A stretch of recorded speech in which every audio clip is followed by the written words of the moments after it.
The Rise of Pheonix, a Perfect World Tale.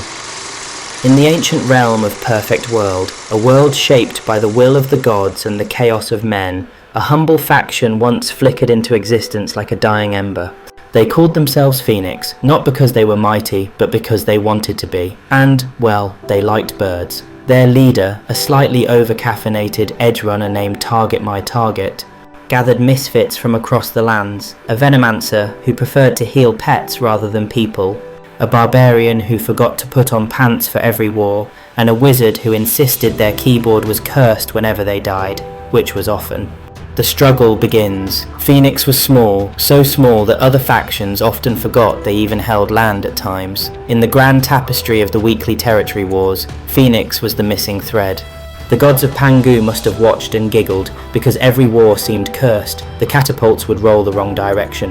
Half the squad would disconnect during buffing. One memorable week, they showed up to the wrong territory day entirely. But they fought. Even when facing massive zergs from juggernaut factions, Pheonix held their ground, briefly, and then flew back to base, often. Their motto became legendary across the server. We lose with style. The rise of the flame. Then something changed. A new batch of players joined, some veterans returning from long slumber, others fresh wanderers drawn by Pheonix's strange blend of chaos and camaraderie. A young assassin named Vi appeared, whispering, "I have spreadsheets." The faction gasped.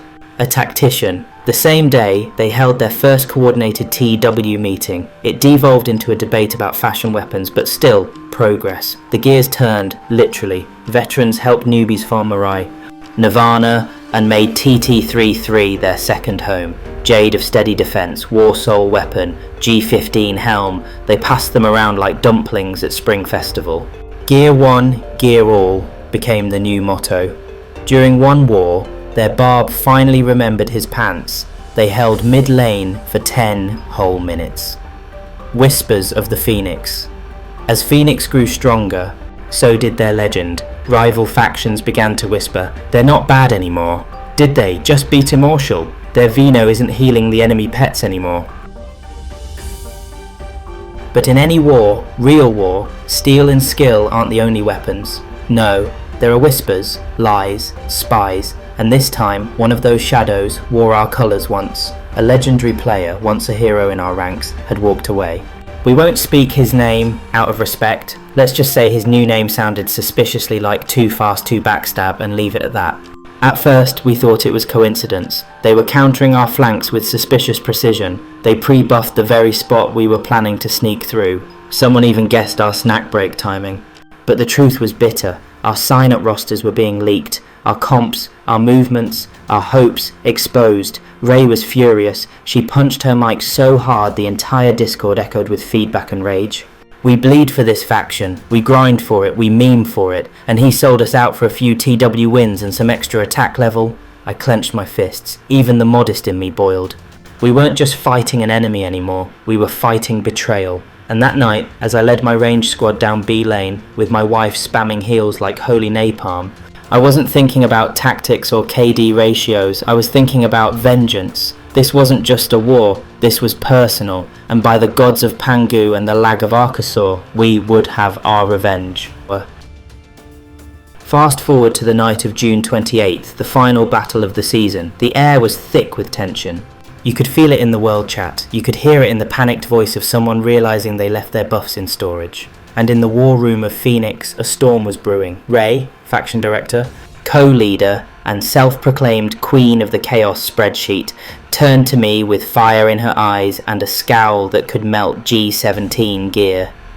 "Moose," she growled. "No more Mr. Nice Moose. I want blood, I want aggression. I want them to feel it." I, Modest Moose, known for my polite cheese spikes and humble death count, nodded solemnly. Understood. Time to unleash mildly impolite Moose.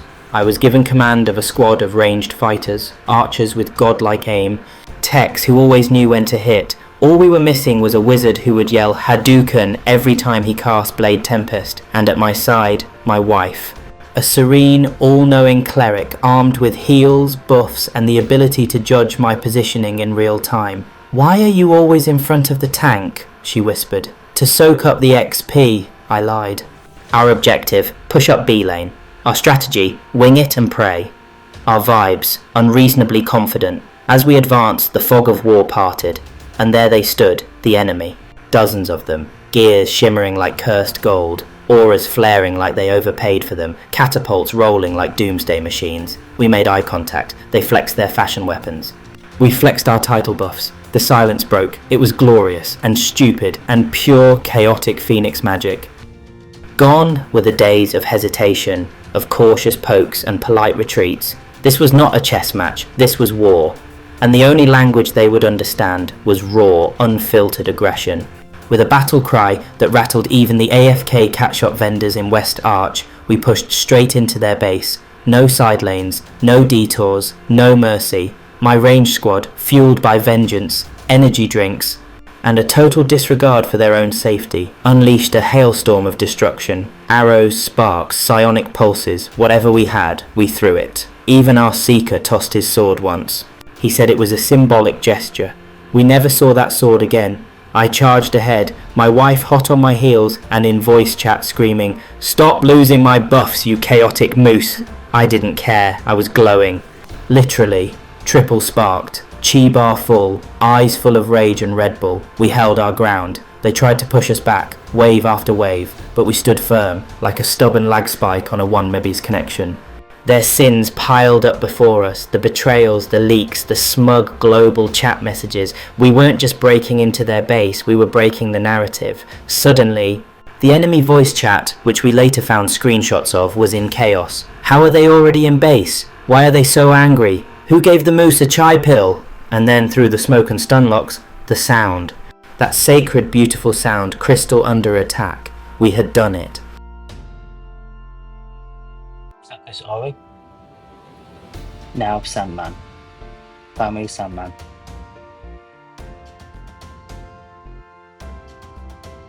Keep the focus on him. Alright, change on to UNO.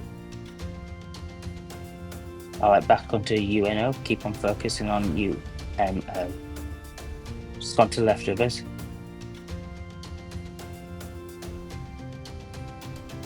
Alright, going to Sandman. Cancel target, going to Sandman now. Nice. EWA, get the Vino down. EWA. Now get the cleric. No man dead. TIA, TIA. Nice. UNO, get UNO. All focus on UNO. She'll run away. Let's get her down. Stun, stun, stun. Spat, be careful, guys. Nice work, guys. Now on to SHA, Vino, SHA.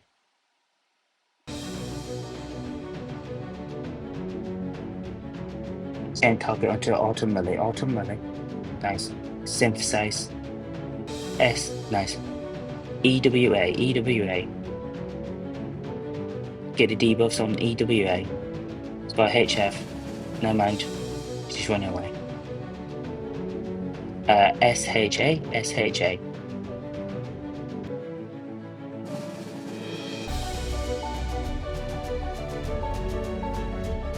Too paid to get it. Okay, I died. Try to get Ori, guys, in now. Aim for Ori. Nice, good work, guys. Now on to Sandman. Nice work. Han. Seeker Han.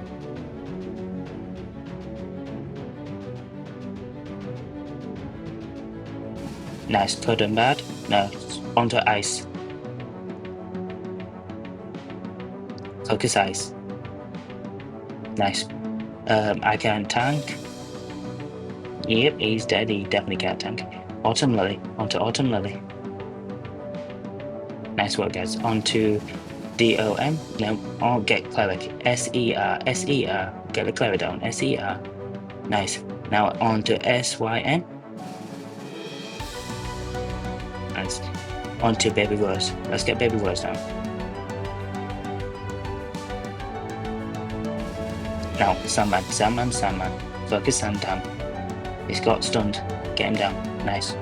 Now onto Ori. Keep the focus on Ori. Now back onto hands. Nice. Biscuit. Focus on biscuit. That's it. Nice work, guys. Onto the curve. SER.